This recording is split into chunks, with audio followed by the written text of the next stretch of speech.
जय हिंद दोस्तों। अगर आपके साथ नकली mail, website, link, malware, UPI, QR code के माध्यम से या फ़ोन कॉल करके सिम क्लोनिंग करके या इन्वेस्टमेंट के नाम पर, जॉब के नाम पे, रिलेशनशिप के नाम पर या साइबर अपराधी के द्वारा आपके मोबाइल या लैपटॉप में कोई ऐप्स डाउनलोड करवाकर साइबर फ्रॉड किया हो तो भी आपको घबराने की ज़रूरत नहीं है। हम इस वीडियो के माध्यम से A to Z बात करेंगे कि आपके साथ जो भी साइबर फ्रॉड हुआ है और साइबर फ्रॉड होने के बाद आपका जो भी पैसा कटा है उस पैसे को तुरंत कैसे साइबर अपराधी से वापस कराया जाए।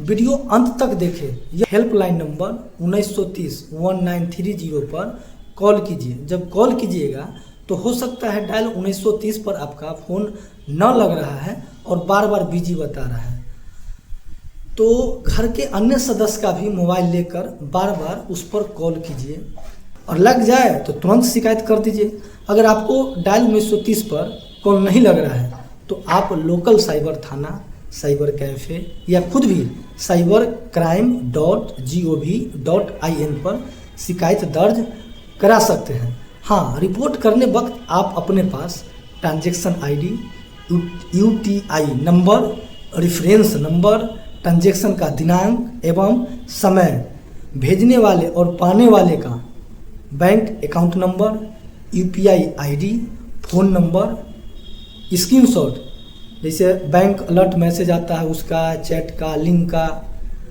और अपना नाम, मोबाइल नंबर, अपना नाम, mobile number, email account details यानी पहले से कहीं रिपोर्ट या फाइल किए हैं उसका भी नंबर अपने पास रखिए। आपको 1930 या cybercrime.gov.in पे शिकायत दर्ज करने से यह होगा कि आपके खाते से जो पैसा साइबर अपराधी के जिन खाता में गया है उस खाते को फ्रीज कर देगा और आपका पैसा होल्ड हो जाएगा।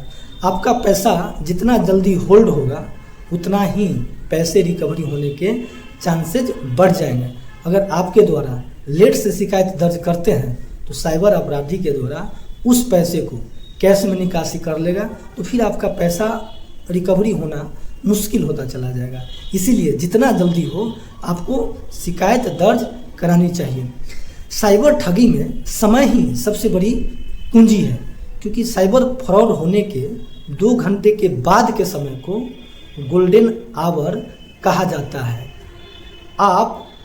अगर आप 2 घंटे के अंदर शिकायत दर्ज कर देते हैं तो 90% आपके पैसे रिकवरी होने के चांसेज रहेंगे और आपका पैसा 1 से 7 दिन में ब्लॉक होकर वापस आपके खाते में आ जाएंगे।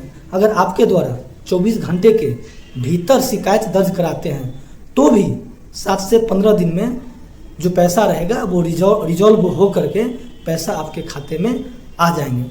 अगर आपके द्वारा 2-3 दिन में शिकायत दर्ज कराते हैं तो पैसा मिलना मुश्किल होता चलेगा, लेकिन हाँ, शिकायत दर्ज करने से ये होगा कि जांच जारी रहेगा। आपको 1930 या cybercrime.gov.in पर कंप्लेंट करने के बाद आपको एक एक्नॉलेजमेंट मिलेगा। उस एक्नॉलेजमेंट में उस नंबर को सुरक्षित रखिएगा ताकि आपके केस में क्या हो रहा है उससे आप देख सकते हैं। शिकायत दर्ज करने के बाद आप लोकल थाना जाकर एक लिखित आवेदन देकर आप FIR करवा सकते हैं। समझिए आपका पैसा होल्ड हो गया और अब उस पैसे को कैसे वापस करना है इस पर बात करते हैं। पहले तो बैंक वेरिफिकेशन करेगा कि पैसा कहाँ गया है, फिर NPCI national payments corporation of India और रिसीविंग बैंक यानी आपका जो फ्रॉड का पैसा है जिस बैंक अकाउंट में गया है दोनों मिलकर कन्फर्मेशन करेगा। फिर कन्फर्मेशन होने के बाद उस पैसे का रिवर्सल के लिए प्रोसेस होता है। अगर प्रक्रिया सफल हुआ तो आप उस पैसे को सीधे आपके बैंक खाते में वापस कर देगा, क्योंकि अक्सर साइबर फ्रॉड वाले पैसा ऑनलाइन ही रिवर्स हो जाता है, पर कुछ मामले में आपको फिजिकल वेरिफिकेशन के लिए थाना या बैंक जाना पड़ सकता है और आपका पैसा आपके खाते में आ जाएंगे। कभी कभी होता है कि FIR करवाए भी और आपका 1 लाख से ज़्यादा रुपया होल्ड है या जटिल मामला हो गया है, यानी उस केस में और भी किसी का दावा है या दावा है, मतलब क्रिटिकल मामला हो गया है, इसीलिए बैंक या लीगल अथॉरिटी खुद से पैसा वापस करने से मना करता है और बोलता है कि आपका पैसा किसी दूसरे बैंक या राज्य या देश में ट्रांसफ़र हो गया है, या पुलिस कहती है कि जांच चल रही है और साइबर अपराधी का पहचान हो गया है, लेकिन साइबर अपराधी के अकाउंट से पैसा निकालने के लिए कोर्ट का ऑर्डर चाहिए। तो आपको यह करना होगा कि आपको FIR जिस कोर्ट में गया है उस कोर्ट से रिकवरी सूट या समन सूट दायर कर सकते हैं।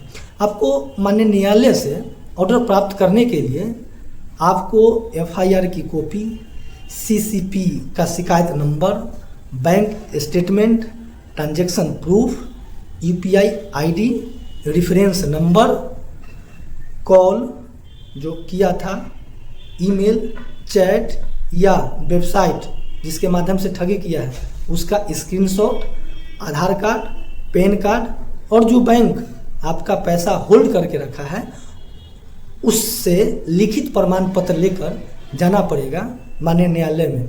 फिर माननीय न्यायालय के द्वारा ऑर्डर देगा कि उसके पैसा को रिफंड मतलब वापस किया जाए, आपके खाते में उस पैसा आ जाएंगे। अगर माननीय न्यायालय के आदेश के बाद भी पैसा नहीं देता है तो आप RBI के वेबसाइट cms.rbi.org इन या कंज्यूमर कोर्ट में शिकायत कर सकते हैं। एक महत्वपूर्ण बात, अगर आपके साथ कोई भी फ्रॉड हुआ है और उसमें आपकी कोई गलती नहीं है, यानी OTP नहीं दिए, लिंक पर क्लिक नहीं किया या आपका कोई भी गलती नहीं है और आपके साथ साइबर फ्रॉड हुआ है और आप 72 घंटे के अंदर RBI को कंप्लेंट करते हैं तो आपका पूरा पैसा बैंक खुद वापस करेगा। अगर वीडियो अच्छा लगा हो तो लाइक, सब्सक्राइब और शेयर ज़रूर करें ताकि आम पब्लिक में जागरूकता आ सके।